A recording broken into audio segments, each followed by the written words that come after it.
Off you go. Thank you, Nelly, and thanks, Adam, and hello to all of you. One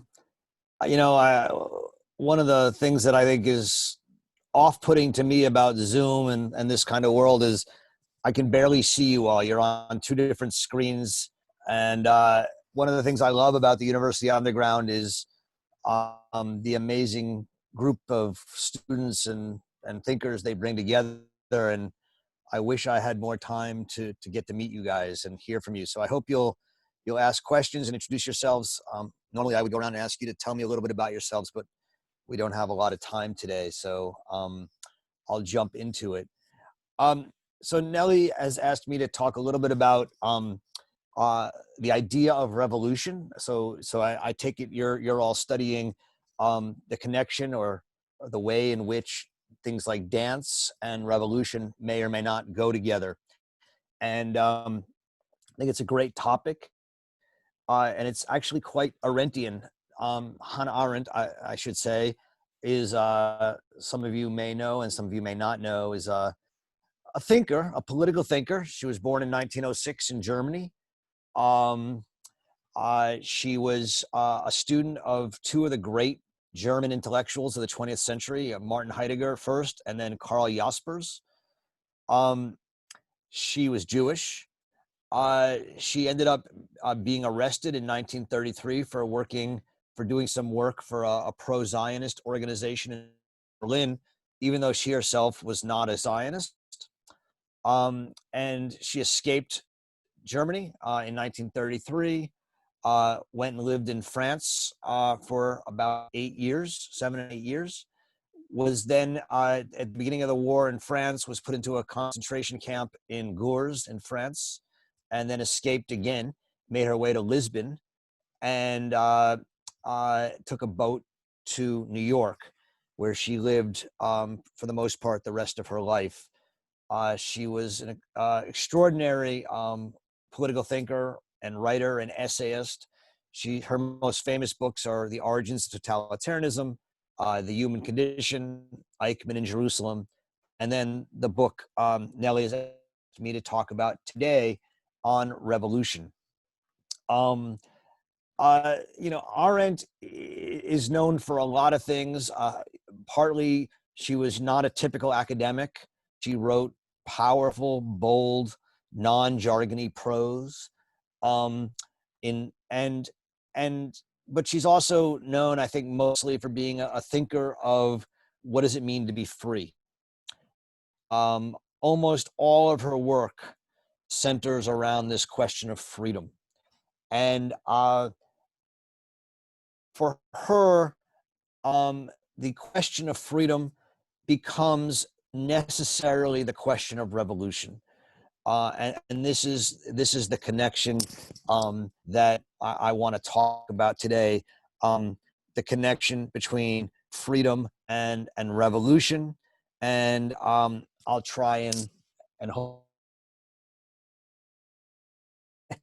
as we go, I hope you'll make them as well for yourselves, and then in the question and answer period. What is a revolution?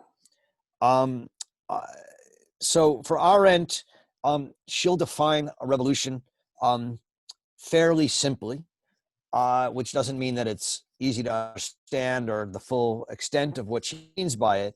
But she says that a revolution has two parts to it, or two aspects to it. The first is that the revolution is born in and an attempt to institutionalize the experience of freedom. Not just freedom, but the experience of freedom. And I'll say a little bit more of that. But basically, she's not talking about freedom in the sense of civil liberties or human rights or any kind of negative freedom. Not even positive freedom in the sense of the freedom to, do something in particular. It's about the experience of freedom. And what is that? Well, we're going to talk a lot about that as we go through, but in a nutshell, it's the experience of joy and happiness and exhilaration. It's the thrill of organizing and self-governing. And so the first part of a revolution is this experience of freedom. The second part of a revolution is what she calls the experience of beginning something new. And this is the idea of both tearing down the old and starting something new. There's the experience of freedom and the experience of beginning something new. So a thing to note is that for her, at the very heart of what a revolution is this idea of experience. I say this idea of experience, and already I've, in a sense, betrayed her in some sense, because it's not the idea of experience, it's the experience of experience. And it's the experience of freedom and the experience of beginning something new. So what is a revolution? It's the experience of freedom and it's the experience of beginning something new. Well, what is this idea of freedom at the heart of her thinking? So I'm going to distinguish freedom in her work now from two different other ideas that I think are often confused with freedom and are related to freedom and yet different from it. So the first is liberation. And one of the, I think, clear points that she makes that's quite unique to her work is she says that a revolution is not the same as a liberation. So when the revolutionary movement in Egypt first overthrew Mubarak in Tahrir Square, and then the military took power, and then they overthrew the military through elections, and Morsi took power, and then they overthrew Morsi, since the military took power again. These were all what Arendt would call liberations. They were all events or acts in which an oppressive government was overthrown and the people were liberated from oppression. But in none of those did the revolutionaries think that they actually accomplished what their goal was, which was a revolution. And for many of them, the revolution has still failed, because even though they liberated themselves numerous times, what they never could do was establish freedom, establish revolution. And for Arendt, she thus makes a distinction. She says that in every revolution, there are at least two stages. There's the liberation stage, where you liberate yourself from oppression. And then there's the revolutionary stage, where you don't just liberate yourself, but you establish freedom. And you make the experience of freedom and the experience of beginning something new in some way institutional and lasting. So if one distinction is revolution versus liberation, another distinction I want to make is freedom or revolution versus protest. And this is one that I think is incredibly important today, especially amongst people, especially on the left, but I would even say what on the right, today increasingly confuse revolution and freedom on the one hand with protest on the other. So here I'm thinking about some of the in many ways, my favorite political thinkers on the left. People like Simon Critchley, David Graeber, and Jacques Rancière.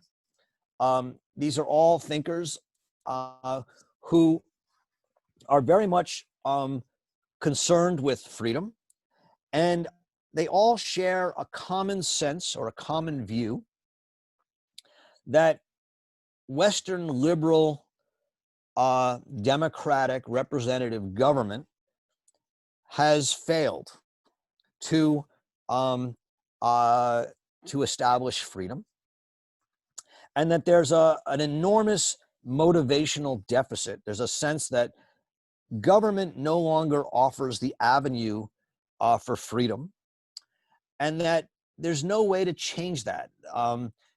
So someone like Rancière will argue that all government seeks consensus, and insofar as government seeks consensus, it seeks a kind of oppression of all those who are different or outside of the consensus, and therefore there's no freedom in government. All freedom is in protest, is in dissensus, is in the antagonism to government. And someone like David Graeber, who is one of the founders of Occupy Wall Street and is a well-known anarchist thinker, will argue that the only spaces of freedom in the modern world are not in the center or in the government, but on the periphery and protest, and that you have to live your life, as he calls it, in protest. You can't the government. You can't try and reform or take over or control the government. You actually have to stand in opposition to government, because government always is going to be oppressive, is always going to be limiting, and you need to find what he calls these spaces of freedom, these bubbles of freedom, which are always outside and antagonistic to the center. And Simon Critchley makes a similar point in his anarchist philosophy, political theory. And so there's this whole movement of liberal, or I would say fairly radical, left-wing political thought today, which argues that the only place to find freedom is not in governing, is not in a state, but in antagonism to the state, in a kind of eternal stance of protest. I have argued, and anyone who wants to read more about this, I have an essay called "Protest Democracy: Hannah Arendt and the Foundation of Freedom," in which I argue that this idea of a kind of protest that said that freedom in the modern world should not be centered in founding a freedom in a revolutionary government, but in protest, is deeply mistaken. And against this idea, Arendt wants to argue that freedom doesn't simply mean a stance of opposition, of against, dissensus, but freedom also means a sense of, and requires a sense of, permanence and stability. There's different aspects of what humans need to be free. And one thing they need to be free is this negative, is this oppositional stance against. And that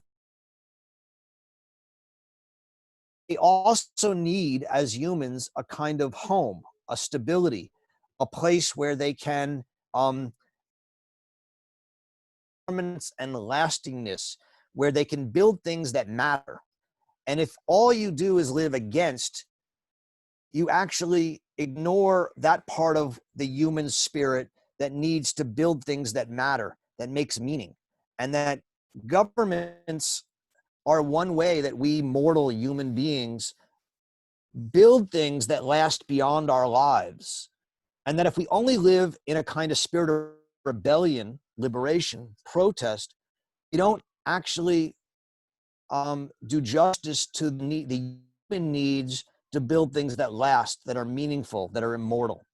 And so she is going to say that protest alone as an idea cannot actually satisfy the human need for freedom. And so, for her, freedom is revolution, is the experience of freedom. It's the experience of beginning something new. But it's also, in some ways, got to be a little bit more than that. And so in her book on revolution, she tries to explore what revolution is as, excuse me, I'm in New York City and we're experiencing a lot of loud sound. And social say that one essential aspect of understanding what a revolution is understanding that what a revolution seeks is freedom, and that most people understood the revolutions or what a revolution is because they have confused the goal of revolution as freedom with the goal of revolution as abundance. And so here is a chance to read her book on revolution, which I highly recommend. She two revolutions, the French Revolution and the American Revolution, and she says these are sort of two different revolutions that were quite, and they had different goals. The French Revolution, while it set out with a goal of freedom, ended up abandoning, sought in the end was social equality or abundance, or the, in a sense, the social question, getting rid of poverty and inequality. Whereas the American Revolution, she said, stuck largely to its original goal of founding freedom and did not get sidetracked the social question. Now, many of you are gonna, I think, worry about this, and I'm happy to talk about it.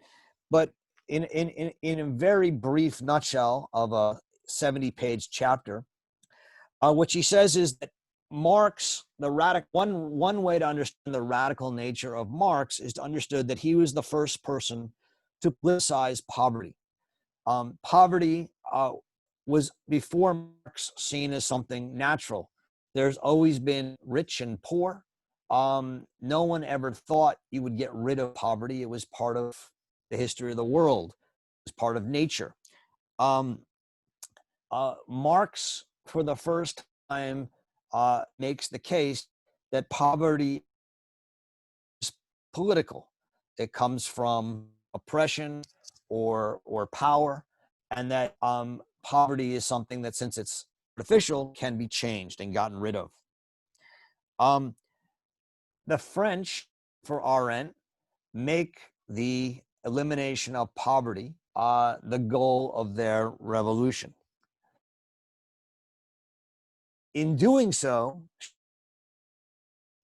they necessarily abandoned freedom as the goal of the revolution, because if you make ending poverty the goal of the revolution, you're ultimately motivated by what she calls the one force of the French Revolution, which is pity. I really recommend reading Arendt on pity if you're interested in these questions.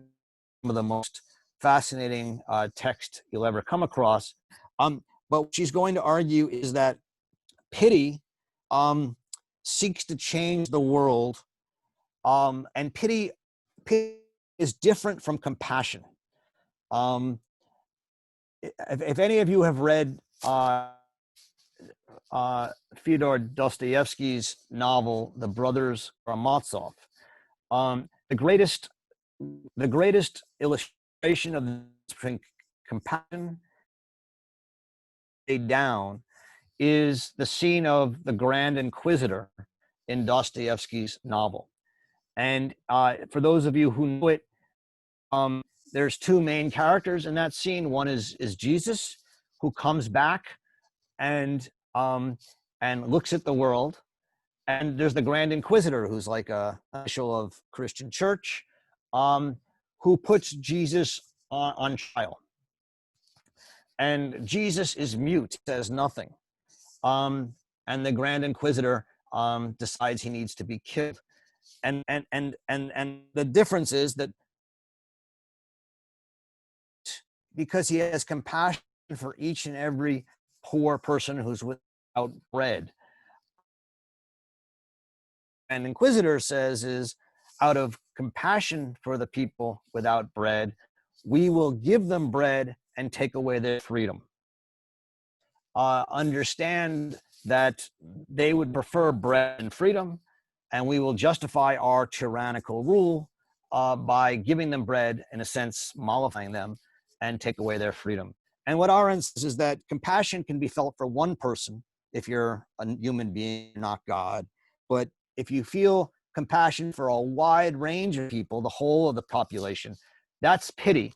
And it's necessarily abstract. And what it does is it basically makes the people's interest, which is an abstract thing, which doesn't actually look at the people themselves. It makes the people's interest paramount, and pity becomes the justification to change the world without persuading people.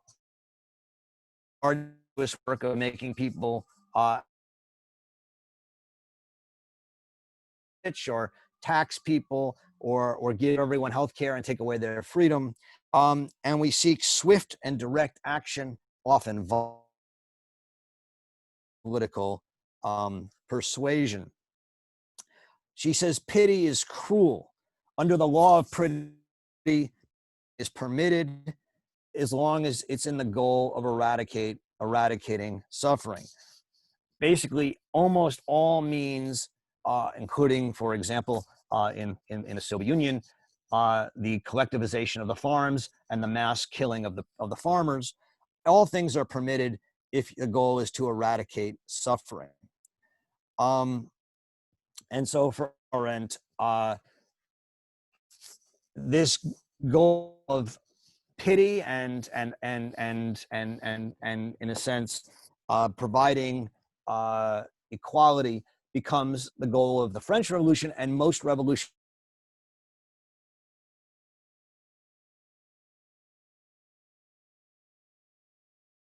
which is not to seek to eradicate poverty, but to eradicate invisibility.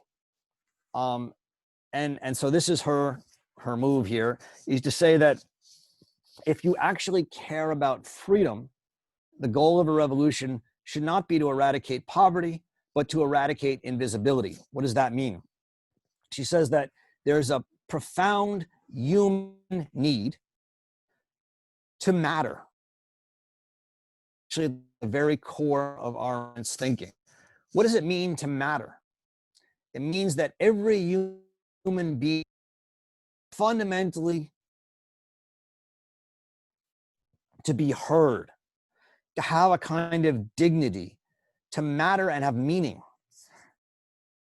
Poor people can have meaning, rich people can have meaning, people of all races, sexes, whatever it is, but every human being wants to matter. And to matter, you have to be seen. And to be seen, you have the freedom to do something that people will talk about. You have to have the freedom to participate in the public sphere. You have to have freedom to protest, the freedom to participate in government, freedom to be seen and to have people respond to you. And so she says what distinguishes the French Revolution is that the French Revolution came to abandon freedom and seek social or economic equality, whereas the American Revolution focused its idea of freedom to be seen, to be visible. And that this was, in her mind, it happened for a whole lot of reasons, some good, others not. But she says this focus on visibility rather than economic equality allowed the American Revolution to actually focus on freedom. And by freedom, what she means, therefore, is that to participate in politics, the freedom to participate in the public sphere. And she says that happened in America, maybe the main reason that it happened in America and not in France, is that prior to the revolution, America that didn't really exist anywhere else, that all throughout America,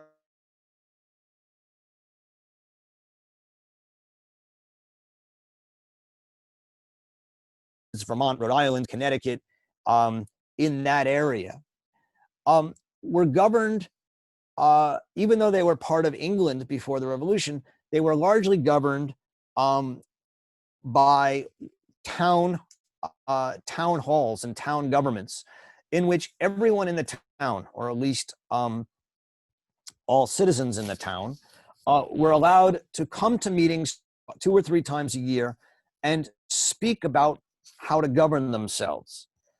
And you had this, and even in the South, where this was a less common idea, each colony had its own parliament and had its own government.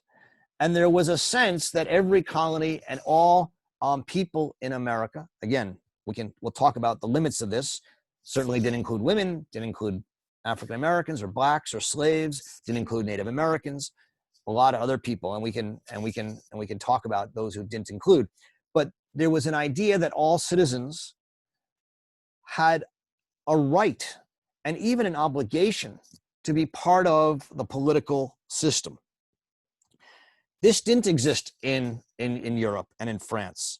And so what she says is that when the idea of freedom swept France, it didn't come immediately to include the idea or the experience of self-government.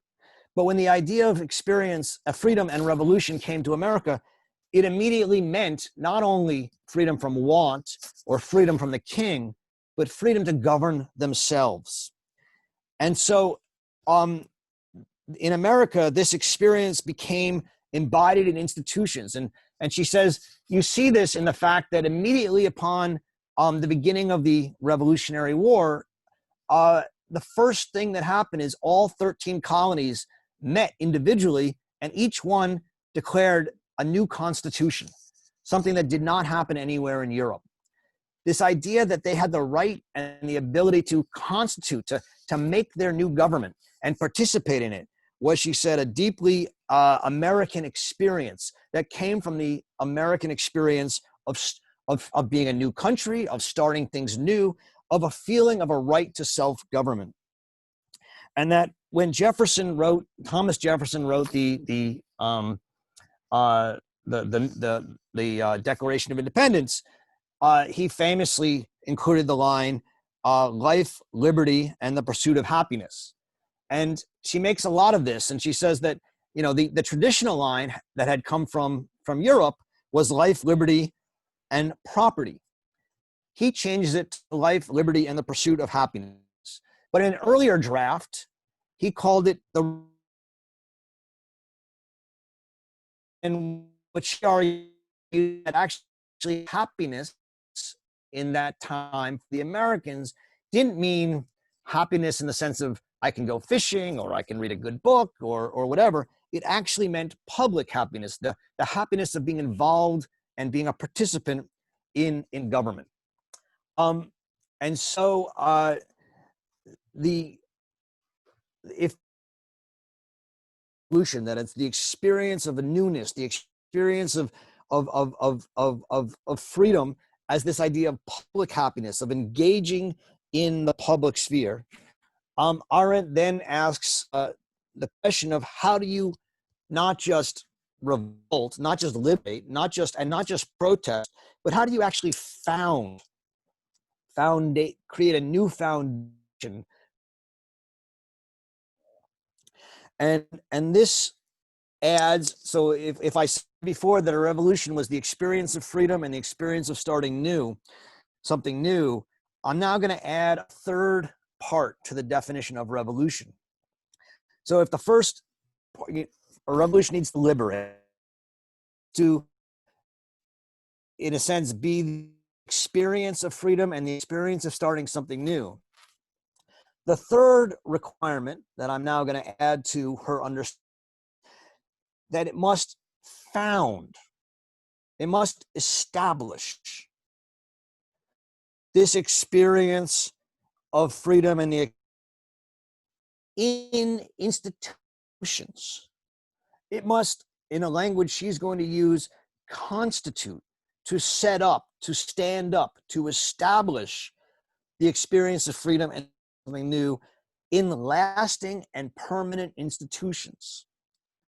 Now, this is in a certain sense a contradiction, because how can you establish and found in a lasting and experience of freedom and the experience of starting something new? It seems contradictory or paradoxical.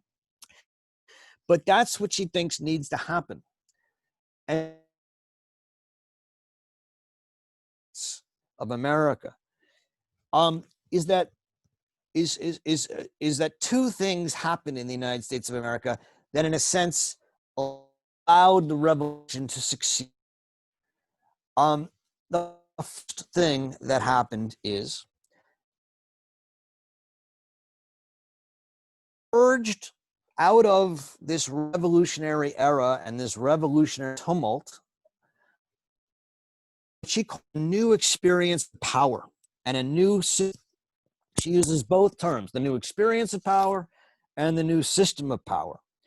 And the point goes back to what I was saying before, that there was this experience of power, of self-government in all the different townships and colonies, in the very deep American idea of self-government and of governing on a local level and of protesting and of engaging in what she calls following Tocqueville, intermediate institutions, societies. If a road needs to be built, you don't wait for the government to do it. You get some people together, you make the time and money, and you build the road. And American idea, this American experience of freedom, but also of power. And so what is power? She is going to define power as the experience of acting in concert, of people getting together without anyone telling them what to do and acting to accomplish something. That's what power is. And what was so amazing about the American experience of power for Arendt was that power existed all over the country, not just in Washington, D.C., where the center of power was eventually, and not just in the states, and not just in the communities, but there were hundreds and thousands of different local governments and non-governmental mutual aid societies that where people came together and exercised power. And this dispersal of power, she says, was the first great innovation of the United States, which is that whereas usually if you want to create to limit power, in a sense, to create a sovereign and then say, well, that sovereign is dangerous, so we have to put limits on it. She says that never works because no laws, not even constitutions, will limit a power, an absolute. If you have a democratic country and you put limits on it, constitutional limits or legal limits, if the democratic will of the people wants to overturn those limits, they will. She says laws are paper tigers. They will never limit power.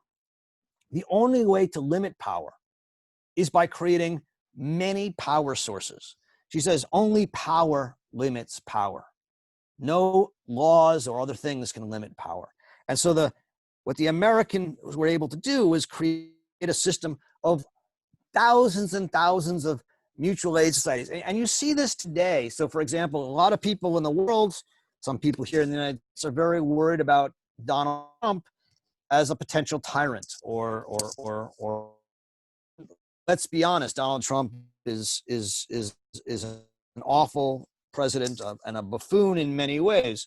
But one of the things you see happening is that anytime he says, I have power, I have absolute power, I can do this, fight back. And they say, no, you don't. We can control you.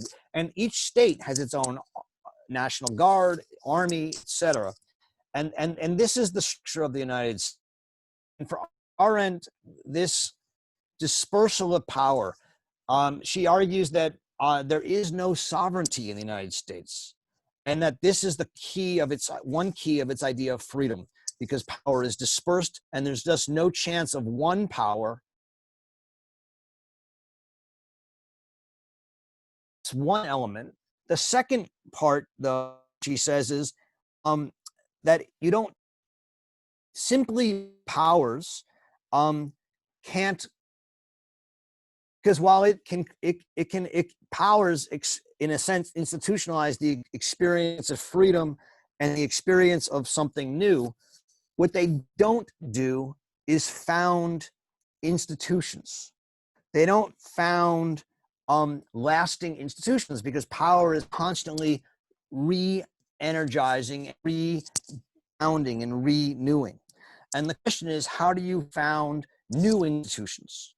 How do you found institutions that at the same time allow something new, and yet also in some way and in some lastingness and stability?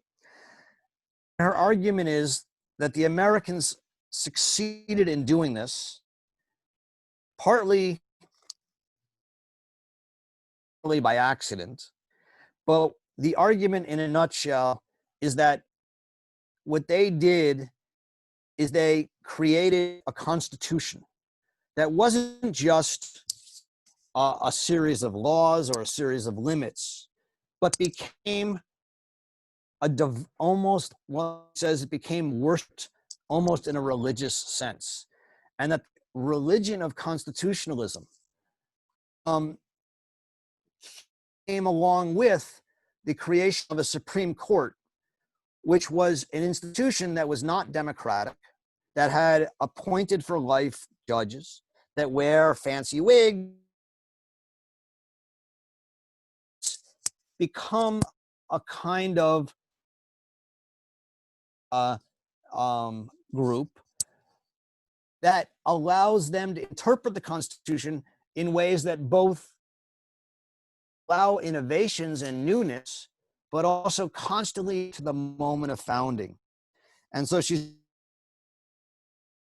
coming to be seen almost as a kind of priestly religious group that interprets it, is what allowed the United States to constantly renew itself and constantly allow for newness and freedom and the experience of starting new, yet also do so by constantly appealing to a moment of founding back at origin, and that this was what allowed the actual revolution to happen. So just to recap, revolution is the experience of freedom, it's the experience of starting something new, or it's the creation of power through institutions. But lastly, it's through the creation of a kind of authority, absolute authority. In the case of the Supreme Court, that can allow for that authority to grow and be free and be new, yet also always appealing back to fundamental principles of the origin, and thus create a kind of stability and permanence that allows the newness to be taken as true.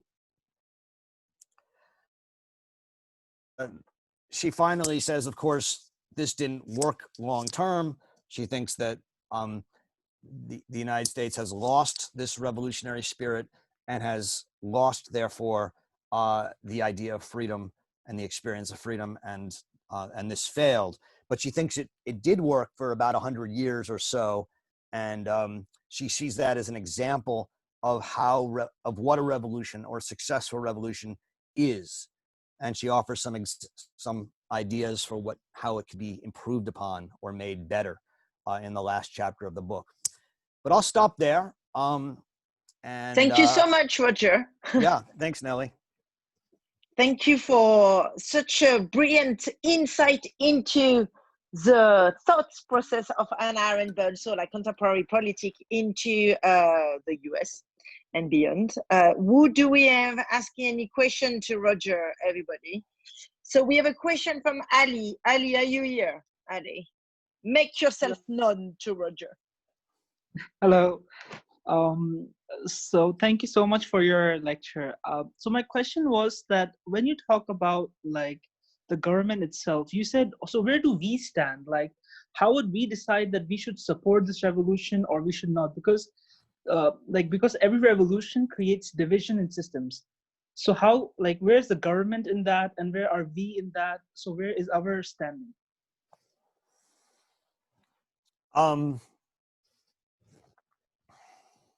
Where do we stand? Well, you know, I think I'm not. You know, I think what is interesting here is that for Arendt, in a sense, the mistake of the French Revolution was to speak in the name of the people, we the people. And she says that the mistake that the French Revolution made is to assume that we could speak for the people as one voice, as if the people were one.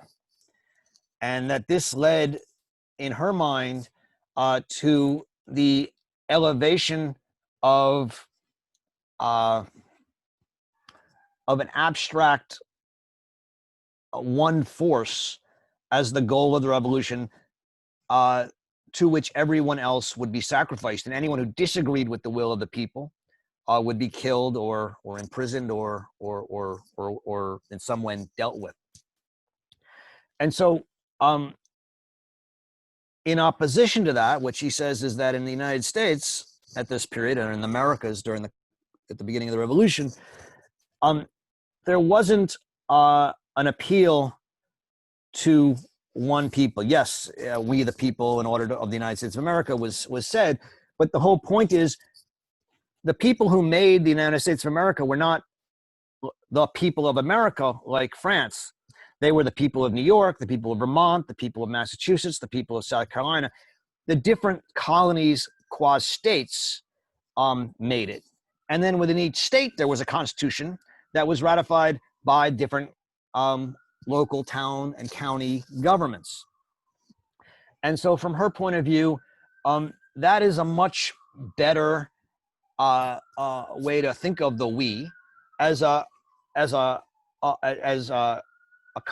federal compilation of many smaller we's, because what you then have is not one abstract we, but the work of persuasion, compromise, and negotiation amongst lots of smaller we's, each more answerable to concrete groups of people. And from her point of view, that protects to some degree against the kind of abstract pity for this sort of non-existent entity, the people.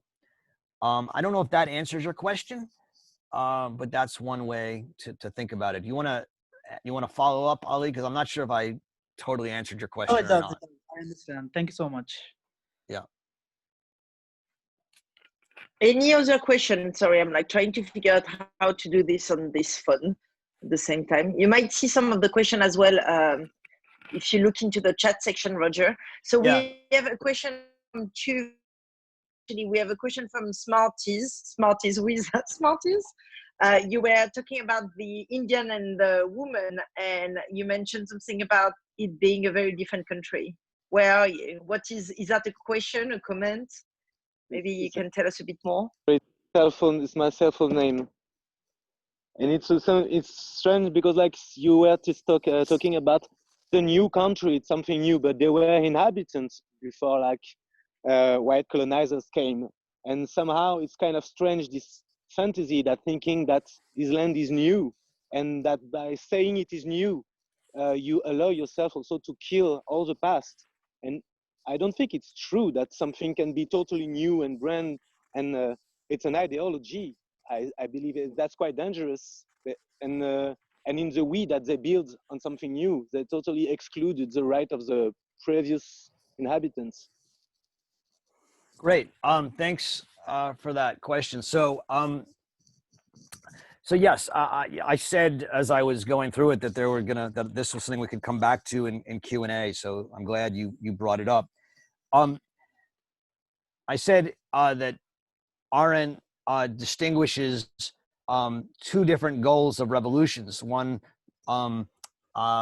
based on abundance or the social question as giving everyone a kind of equality, and one based on invisibility or visibility, saying that the premise of freedom is the demand for visibility. So what she does in the chapter on the social question is say, you have to distinguish, in some sense, the reality of America as a country of deep inequalities with the experience of America at the time by both Americans and by foreigners who traveled through America. And so what she says is, clearly in the United States, there were profound inequalities, and there were groups of people who were clearly invisible, namely slaves, women, Native Americans, as the three that she mentions. And she calls slavery the original crime and the great crime of the country. She's very aware of the kind of ways in which there were deep invisibilities in the United States. What she says is that when you read literature of the period, both by American white men and by European travelers traveling through America, what you see and what you read and is striking is that what people said is things like, there's never been a country where more people have a feeling of being empowered and being part of the government.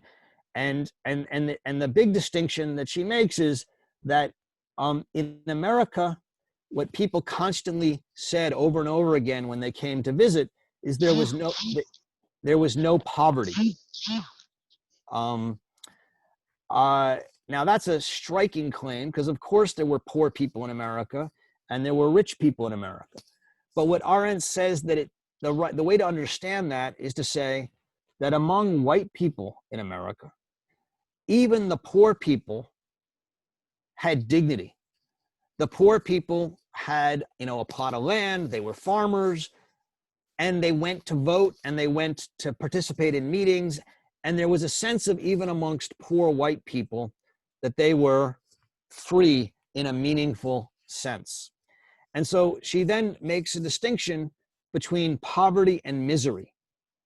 And she says that in America, there was poverty, but there's nothing inconsistent about being poor and being free. But in America, she says there was no misery in the sense that of the kind of misery of the poor people in Europe, where they were so poor and so miserable that they basically couldn't even feed themselves and therefore couldn't participate in government because they never had time to. Now, she says, this is the way that the Americans saw themselves, and it's the way the Europeans saw America. She goes, it was clearly wrong.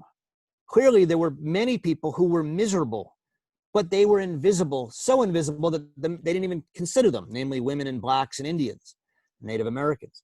And so what she says is, in a way, this was the great crime, that all these people were not considered in the way Americans thought about the country. And yet, and this is sort of, I think, where a lot of people, some people think, okay, you can judge her on this how you will. I mean, some people find this to be her great flaw, and other people think this is one of the brilliant insights of the book. She says, even though it was based on a radical misreading of reality, this radical misreading, she says, was one of the great gifts of the American Revolution, which is that it created a revolution in which freedom became the goal and the idea and the experience. Clearly, she says, it was based on a misreading of the situation. Not everyone was free. But because of this misreading, what she says is, the idea of a revolution that founds freedom entered the world, and it would not have entered the world if they hadn't, in a sense, ignored those people who weren't free. And that over time, the idea of freedom in the American Revolution has been more important than the misreading of it at the beginning, because what it did is it brought more and more people slowly but surely over 200 years into the American project. In a sense, what she's saying is that idea of freedom that the revolution created was in a sense worth the original misreading. That's her argument. You've got and no doubt it's controversial. Yeah. You have many more questions coming in, so I just want to make sure that we kind of, okay, so you have a question which is on climate crisis. We have a question which is on eradication of invisibility and individualism. You have a question which is on the future build, and eventually a question on the process of revolution. And then as we go along, you also have a question, you know, kind of related your comment about the we. So which one do you want to pick? Climate change, invisibility, individualism, or something to do with the new being built? I'll look at a couple of What's these. your fave today? I'll try and unite them. Do you want people to say them, or do you want me to just go? I mean, maybe Chuva? Are you here? Yeah, I'm here. Yeah, you can just go if you want. I would like to just hear about your connections of Hannah Arendt's idea on the revolution and the climate movement, kind of like the idea of freedom, and does it have to be limited in when we're facing a common crisis together? Yeah. Good. I'm gonna talk about. I mentioned at the very end of my presentation that Arendt thought that this foundation of freedom in America had been lost. So the final chapter of the book is called "The Lost Treasure of the Revolution," of the revolutionary spirit, and she gives a number of reasons for that loss. One is the rise of a counter idea of America. So I've said that what she argues is that one of the core ideas of America and the American Revolution was that the revolution was about freedom. And I said that Thomas Jefferson replaced life, liberty, and property with life, liberty, and the pursuit of happiness or public happiness. And she says that was one of the core ideas. But she says there was another idea of America that many other people had, which was that America was not about freedom, but about wealth and about property and the idea of abundance. And she thinks that in some ways, she thinks that abundance and freedom are complete contraries, and you can't pursue abundance and freedom at the same time. And that one of the reasons that the American foundation of freedom has been lost is that the counter idea of America, not as a land of public happiness, but a land of abundance or property, has in many ways overtaken the idea of America as a land of freedom. The second, another reason she gives for the failure of, or the loss of the revolutionary tradition in America, the founding spirit of freedom, is that in the Constitution, which she has obviously said was so important and so radically central to the American idea of freedom, there was an oversight. And she builds upon a number of letters that Thomas Jefferson writes near the end of his life, where he says that the great failing of the Constitution was that nowhere in the Constitution did it create institutionally a space for the participation of citizens in self-government. So if you, for those of you who have a sense of the American Constitution, you have the federal government with the three separate powers. The presidency is the executive, the legislature as the legislative process, and then the courts as the judiciary. And then you have the different states, and each state has its own government. But what she says is there's no guarantee in the Constitution of town hall meetings or of local discussion groups or of places where everyday people would come together and exercise their experience of new beginning and freedom and power. And Thomas Jefferson says in a number of letters that the great failure would be a great failure of the Constitution was that there was no local wards or little wards that he thinks should be in the number of 1,000 to 2,000 people. So, you're talking about, well, we have a country, some odd million people. Okay, let's say adults, 200 and some odd million people.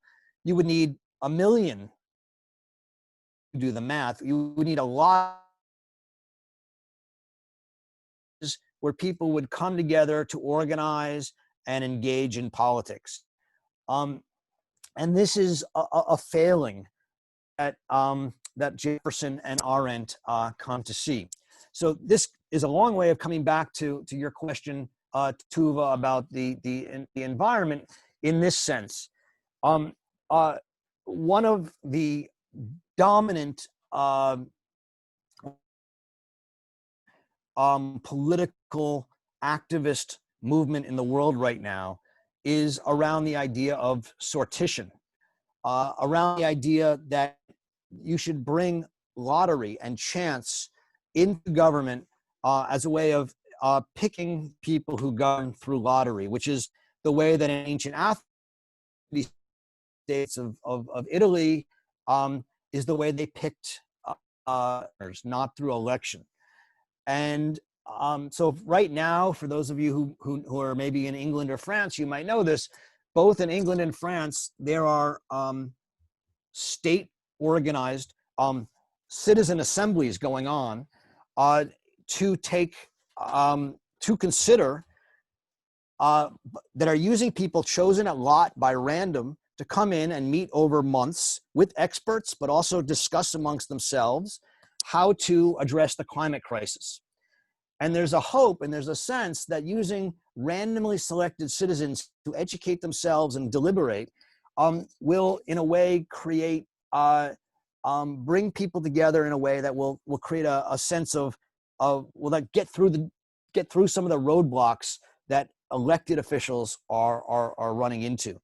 And this idea of bringing everyday average citizens into the governmental process, I think is very powerful, and it's a movement called sortition. The Arendt Center has a program now called the Bard Institute for the Revival of Democracy through Sortition, called BIRDS, that is working on this idea, and we're going to be having a major conference on it. It was supposed to be in October. We'll still have a Zoom meeting on it, but it's going to be rescheduled for March 2021.